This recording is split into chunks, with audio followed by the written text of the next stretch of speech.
Mais la céramique, ce qu'il y a de quand même très particulier, c'est que quand tout est fini, on met l'émail et on le soumet au four et ça peut tout changer, quoi. Donc contrairement à la pierre où on voit le défaut, on le voit dès le début, la céramique c'est à la fin. On le met dans le four et là tout peut se passer. Donc ça c'est très amusant avec la céramique et je crois qu'il y a beaucoup de peintres qui adorent ça pour ça. C'est qu'il y a un côté surprise. Tant que le four n'est pas ouvert, on ne sait pas vraiment ce qui va arriver, quoi. Il y a une glace qui est magnifique. Donc, un très beau travail de sculpture, un très beau travail de peinture, mais dans l'élément de la céramique, qui prend avec les artistes contemporains une toute nouvelle force et une toute nouvelle réalité. Voilà, je crois que je ne vois pas bien ce que je pourrais dire de plus. Mais en revanche, si vous avez des questions qui vous intriguent et auxquelles nous pourrions cette fois-ci répondre, ça serait bien de vous entendre et d'essayer de vous répondre.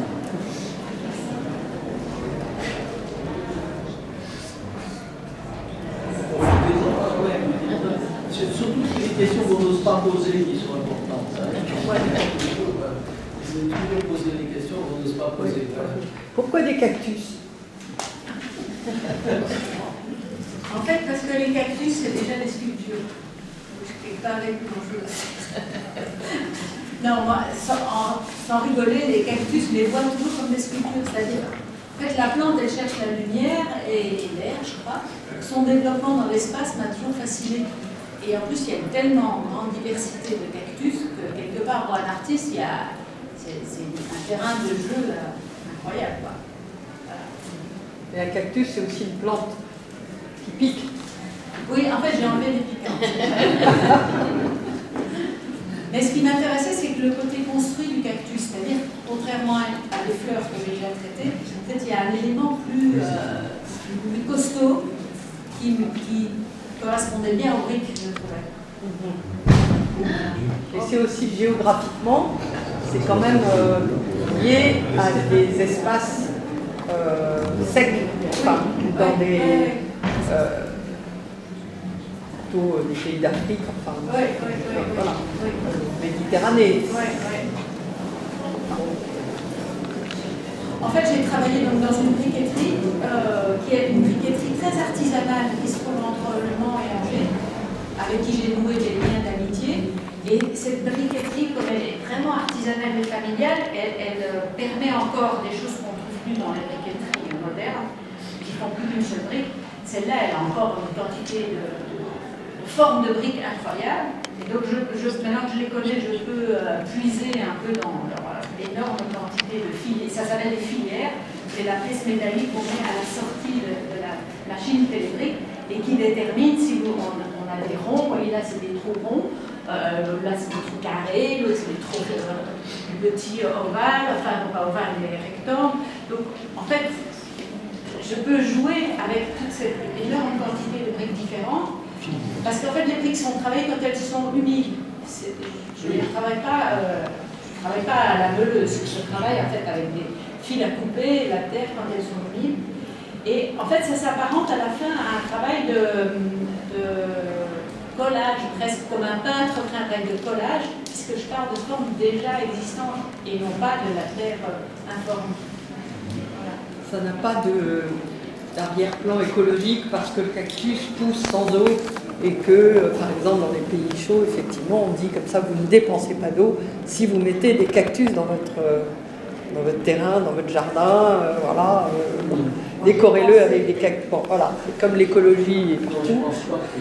Moi, j'ai pensé uniquement Sculpture.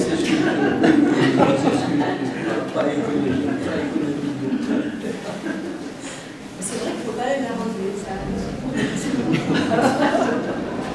C'est vrai que briqueterie et cactus, la briqueterie et végétaux font bon ménage. Toutes deux sortent de terre et leur couleur et leur cactus, couleur ici des briques, ils sortent de la même sécheresse. Ouais, Voilà, ouais. c'est ça. Et en fait, je travaille beaucoup avec une peintre et si vous voulez, pour moi c'est très important de garder la brique. Vous verrez, il y a des tas d'endroits où elle n'est pas émaillée, de ne pas la recouvrir complètement. Et en fait, il y a tout un jeu entre les trous déjà existants qui font l'ombre, qui participent déjà à la forme. Enfin, c'est tout un terrain de jeu énorme entre la forme et la couleur, et la non-couleur, enfin la couleur de la terre.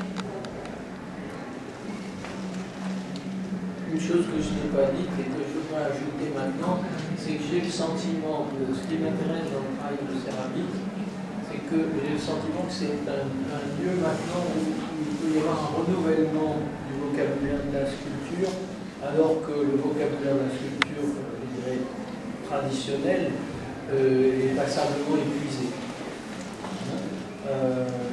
Si vous regardez bien, pensez à vos expériences récentes, après le minimalisme et après l'expressionnisme, je veux dire, je trouve qu'aujourd'hui, le travail de la sculpture est relativement banal, ou en tout cas répétitif. Et je pense que le renouvellement vient du côté de ce travail de matériaux semi-rigides qui ensuite vont durcir avec des possibilités de greffe de forme tout à fait inédites. Je pense que là, il y a quelque chose de très prometteur. Il y a un ami qui me faisait remarquer qu'en fait, quand on travaille la terre, on n'a pas d'outils. Et entre le cerveau et le résultat, et la main, il y a juste la main, quoi. C'est un peu comme le dessin. Donc il y a cette rapidité d'exécution. Alors moi j'ai beaucoup travaillé la pierre avec plein de copains qui sont ici, mais c'est vrai qu'on passait par des outils, la meuleuse, s'épuisait. Et je travaillais dans les carrières de petits granits là. Dans le contrôle. Mais bon, ça c'est quand même beaucoup plus jouitif à mettre en œuvre. C'est-à-dire qu'il y a quand même une autre contrainte, parce que ça a l'air simple. Oui, mais. De dire qu'avec la pierre, on commence à s'ennuyer, enfin être embêté, parce que et plus on avance, et alors le résultat vient petit à petit, alors qu'ici, dans toutes les contraintes qui viennent après avoir mis en forme ta pierre. Il y a un autre rapport à la résistance et aussi à tous ces intermédiaires, ces contraintes. C'est comme dans le bronze, on s'amuse d'abord avec la cire, c'est très gai. Et puis après, à toute la mettre de fignoler, de chipoter, de nettoyer, tout ça. Voilà. C'est un rapport d'inverse au plaisir. Mais la céramique, ce qu'il y a de quand même très particulier, c'est que quand tout est fini, on met l'émail et on le soumet au four et ça peut tout changer, quoi. Donc contrairement à la pierre où on voit le défaut, on le voit dès le début, la céramique c'est à la fin. On le met dans le four et là tout peut se passer. Donc ça c'est très amusant avec la céramique et je crois qu'il y a beaucoup de peintres qui adorent ça pour ça. C'est qu'il y a un côté surprise. Tant que le four n'est pas ouvert, on ne sait pas vraiment ce qui va arriver, quoi.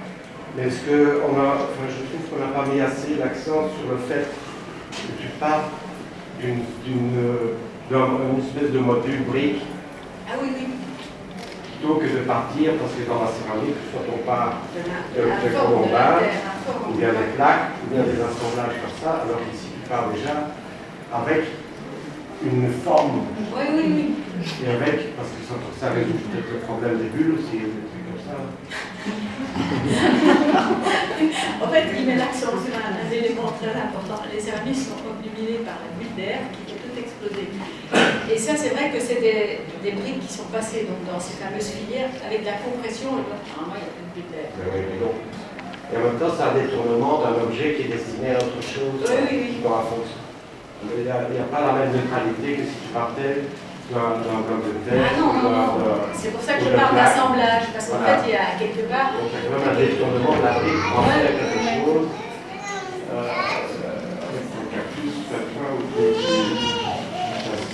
c'est le détournement de l'objet, de la matière. C'est ça l'originalité aussi. Enfin voilà, c'est pas vraiment y a quelque chose